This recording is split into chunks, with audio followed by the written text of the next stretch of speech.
So I'd like to show you how to use a tree diagram to help make sure that you've looked at every single possible circuit in a network to make sure that you've actually found the minimum one for your traveling salesman problem. So you may remember doing tree diagrams from probability at previous year levels or previous topics, but basically if we know our start is at A, and I'm going to write this kind of taking up lots of space, but in your workbook, if you want to turn it sideways, you can probably fit it all in to this space here if you turn sideways and write small, but I'm not going to. So if you start with A, which is where we're starting, where can I possibly go? I can go to B, I can go to E, and I can go out to D. So we're looking to write out all possibilities here. So if I go from A to B, might just clean this up a bit so we can see it. If I go from A to B, my next possibility could either be to go to E or C. So I've got two possibilities. I can either go to E or I can go to C. And looking at E, if I'm at E, I've got two possibilities, which are either C or D. So from E, I can go to C, or I can go to D. If I go to C, my next option has to be D and A to get the circuit complete.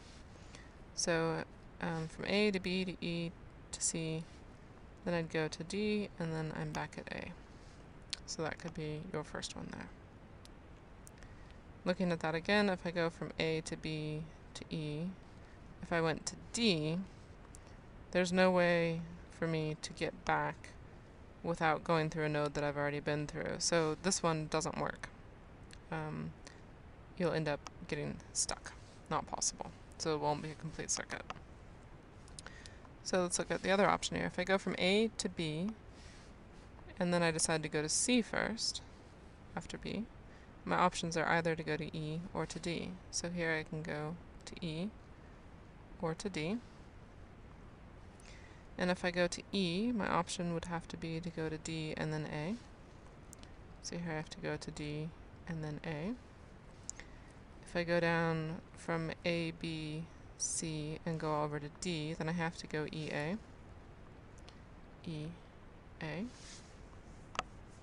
And just to check, these are two distinct routes because you'll notice that they are in a different order. If I draw them on here, you'll see that I'd go over a different circuit. So A, B, C, E, D, A versus A, B, C, D, E, A. You can see that they're different. They're not the same thing, just forwards and backwards. So that works. And same with this one, A, B, E, C, D, A. Different color. A, B, E, C, D, A. Again, it is also distinct, not the same as the other ones. So I'll call that one 1. A, B, C, forget which order I did these in. We'll call this one 3, and this is 2 in there. Okay, so let's look at what else is possible for us. If I go from A to E, so if I go from A to E, my possibilities are go to B, C, D, A. So if I go A to E, I can do B and then C. So just breaking it down, from A, I go to E, my possibilities are either to go to B, to C, or to D. So even forgetting about trying to find the path through there, just looking at it. From E, I've got 3 situations I can go to. Either B, C, or D. If I go to B, my next option has to be C, D, A. So C, D, and then I end up back at A. And if I go to C, A, E, C, I'm going to end up in a situation that can't happen because I have to go through the node E twice, so that's not going to be a circuit. I'm not allowed to do that. So that one's not going to work.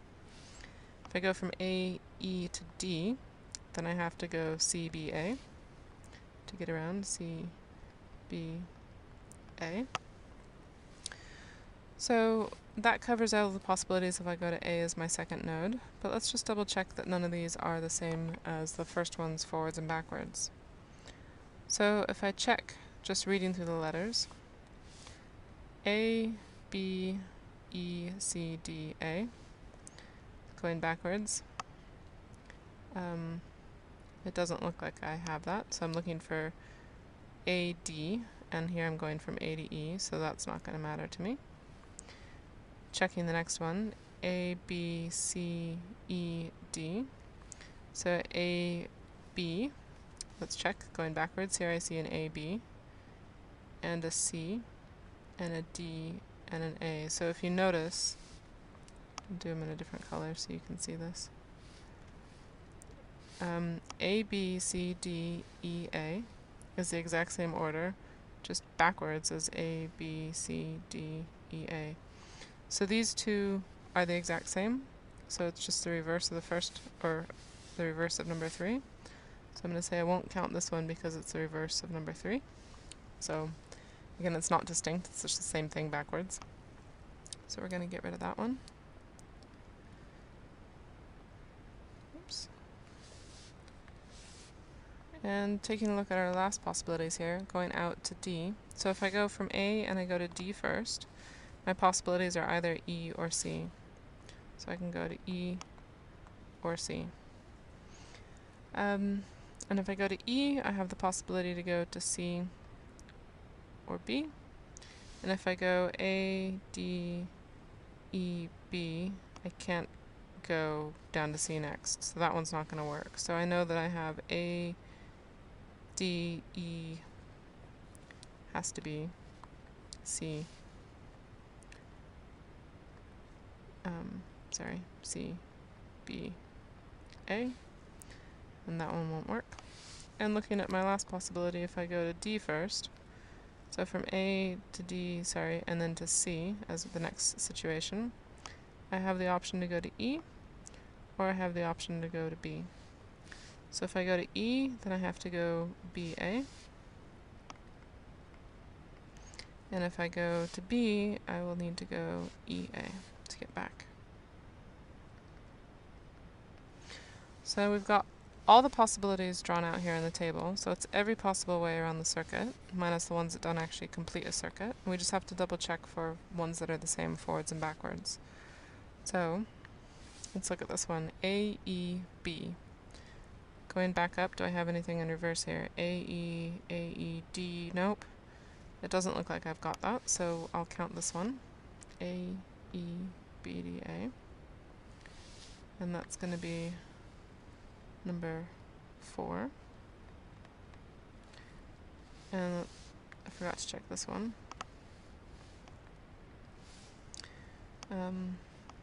That was the same as this one in reverse, but I forgot to highlight it in yellow. Okay.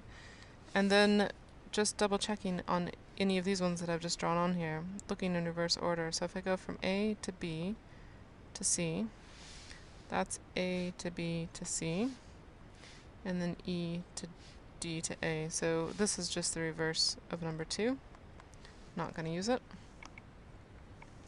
And looking backwards again, A, B, E, C, D, A. That's the same as here, A, B, E, C, D, A. So that's the reverse of number 1. I'm not going to use that one. And A, E, B, C, D, A is the same as this one, A, E, B, C, D, A. So this is the reverse of number 4. Not going to use it. So this might seem like overkill for this particular situation, but if you've got a network of like 20 nodes, doing a probability tree like this, or a way to demonstrate it as a tree diagram might be pretty helpful.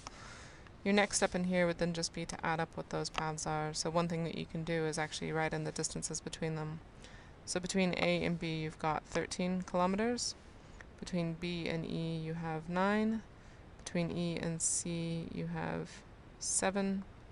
Between C and D you have 11. And between D and A you've got 25. And if you add all those up, you can get your distances.